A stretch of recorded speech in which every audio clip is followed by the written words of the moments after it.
ಭತ್ತದ ತೋರಣವನ್ನು ಆರ್ಡರ್ ಮಾಡಿದ್ದೆ. ಈ ಭತ್ತದ ತೋರಣವನ್ನು ಹಾಕೋದ್ರಿಂದ ಒಂದಷ್ಟು ಪಾಸಿಟಿವ್ ಎನರ್ಜೀಸ್ ನಮ್ಮ ಮನೆ ಮೇಲೆ ಇಂಪ್ಯಾಕ್ಟ್ ಆಗುತ್ತೆ ಅಂತ ಹೇಳ್ತಾರೆ ಈ ಭತ್ತದ ತೋರಣ ಹಾಕೋದ್ರಿಂದ.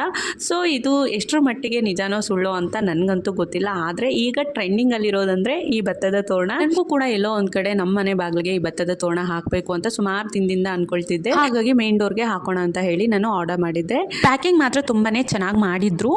ಬಟ್ ಆ ಪೇಪರ್ ಕಟ್ ಮಾಡಿ ಇದನ್ನು ಓಪನ್ ಮಾಡಿದ ತಕ್ಷಣ ಒಂದಷ್ಟು ಹಾರೋ ಹುಳ ಕೂಡ ಇತ್ತು. ಅದ್ರ ಜೊತೆಗೆ ಒಂದಷ್ಟು ಗೂಡು ಸಹ ಇತ್ತು. ನಾನು ಅದನ್ನೇ ನೋಡ್ತಿದ್ದೀನಿ, ರಿಟರ್ನ್ ಮಾಡೋದು ಇಲ್ಲಾಂದ್ರೆ ಎಕ್ಸ್ಚೇಂಜ್ ಮಾಡೋದು ಇಲ್ಲ ಇದನ್ನೇ ಕ್ಲೀನ್ ಮಾಡಿ ಹಾಕೊಳ್ಳೋದು ಅಂತ ಒಂದು ಸ್ವಲ್ಪ ಹೊತ್ತು ಯೋಚನೆ ಮಾಡಿದೆ. ನಂತರ ಅನ್ಕೊಂಡೆ ಇದು ತಿನ್ನುವಂತಹ ಧಾನ್ಯ ಅಲ್ವಾ, ಸೊ ಕಾಮನ್ ಆಗಿ ಹುಳ ಹುಪ್ಪಟೆ ಗೂಡು ಇದೆಲ್ಲ ಸಾಮಾನ್ಯವಾಗಿ ಆಗಾಗ ಬರ್ತಿರುತ್ತೆ, ಕ್ಲೀನ್ ಮಾಡಿ ಅದನ್ನೇ ಹಾಕೊಳ್ಳೋಣ ಅಂತ ಹೇಳಿ ನೀಟಾಗಿ ಕ್ಲೀನ್ ಮಾಡಿ ಬಾಗಿಲಿಗೆ ಹಾಕ್ತಿದ್ದೀನಿ. ಈ ತೋರಣ ಹಾಕಿದ ತಕ್ಷಣ ನಮ್ಮ ಮೇನ್ ಡೋರಿಂದು ಲುಕ್ ಕಂಪ್ಲೀಟ್ ಆಗಿ ಚೇಂಜ್ ಆಯಿತು. ಎಷ್ಟು ಚೆಂದ ಕಾಣ್ತಿದೆ ನೋಡಿ ನ್ಯಾಚುರಲ್ ಆಗಿ. ಹಾಗೆ ವಾಸ್ತುದೋಷ ನಿವಾರಣೆಗೂ ಸಹ ಈ ತೋರಣ ತುಂಬಾನೇ ಹೆಲ್ಪ್ಫುಲ್ ಆಗುತ್ತೆ ಅಂತ ಹೇಳ್ತಾರೆ. ವಿಡಿಯೋ ಹೇಗೆ ಅನ್ನಿಸ್ತು